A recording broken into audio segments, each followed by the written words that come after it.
بسم اللہ الرحمن الرحیم۔ مجموع الدیون اور ترکہ کے درمیان اگر توافق کی نسبت ہو تو ہر قرض خواہ کے درمیان کیسے ہم ترکہ تقسیم کریں گے؟ تو اس کا طریقہ یہ ہے کہ سب سے پہلے مسئلہ کو ہم بنائیں گے۔ بنانے کے بعد میت کے نیچے وارثین کی جگہوں میں قرض خواہوں کا نام لکھیں گے۔ پھر اس کے بعد قرض خواہوں کے نام کے نیچے سہام لکھنے کی جگہ میں مقدار قرضہ لکھیں گے، جیسا کہ آپ بورڈ میں یہاں پر دیکھ رہے ہیں۔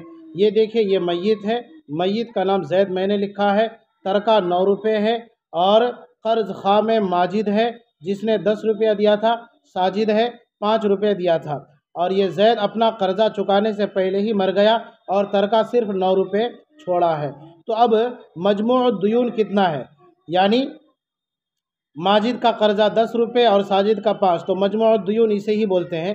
10 اور 5 15۔ تو یہ جو 15 آپ مسئلہ کے بعد لکھا ہوا دیکھ رہے ہیں، یہ مسئلے کی تخریج نہیں ہے، بلکہ مسئلے کے تخریج کی جگہ میں مجموع الدیون کو لکھا جائے گا، اس لیے ہم نے 15 مجموع الدیون کو مسئلے کے بعد یہاں پر لکھا ہے۔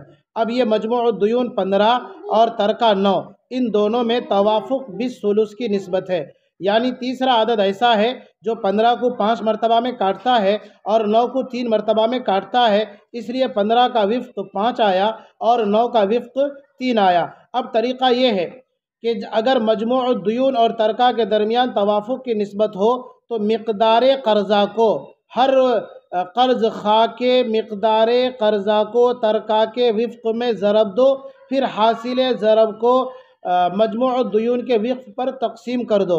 چلیے یہ عمل ہم یہاں پر کرتے ہیں۔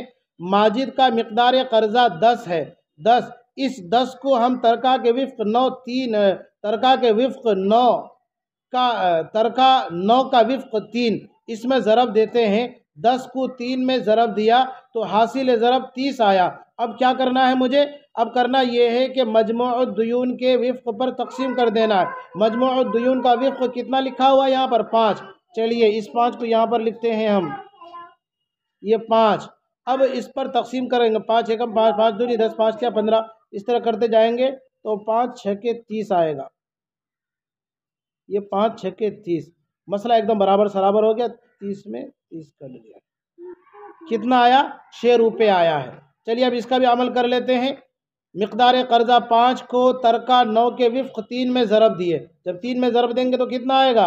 پہلے 15 آیا ہے۔ اب یہ جو 15 ہے حاصل ضرب، اس 15 حاصل ضرب کو مجموع الدیون کے وفق 5 پر تقسیم کر دینا۔ چلیے 5 یہاں پر ہم لکھ دیتے ہیں، یہ 5 یہاں پر ہم نے لکھ دیا۔ اب 5 ایکم 5، 5 دوری 10، 5 تیا 15، 3 آئے گا، 5 تیا 15۔ یہ دیکھیے 3 آیا، تو پتہ یہ چلا کہ ماجد 10 روپے قرضہ دیا تھا، تو 10 روپے کے تناسب کے اعتبار سے 9 روپے ترکہ میں سے 6 روپے ماجد کو دیے جائیں گے، اور ساجد 5 روپے دیا تھا قرضہ، تو 5 روپے کے تناسب کے اعتبار سے ترکہ 9 روپے میں سے 3 روپے ملیں گے۔ اب یہی بات میں یہاں پر لکھ دیتا ہوں، ماجد کو کتنا ملے گا؟ اس کے 10 روپے کے تناسب کے اعتبار سے 6 روپے، یہ 6 میں یہاں لکھ دیا۔ ساجد کو کتنا ملے گا بھائی؟ ساجد کو ملے گا 3 روپے، چلیے یہ 3 میں یہاں پر لکھ دیا۔ مسئلہ مکمل ہو چکا ہے، امید ہے کہ آپ کو سمجھ میں آیا ہوگا۔ یہ مسئلہ میں نے آپ کو سمجھایا، مجموع الدیون اور ترکہ کے درمیان اگر توافق کی نسبت ہو تو۔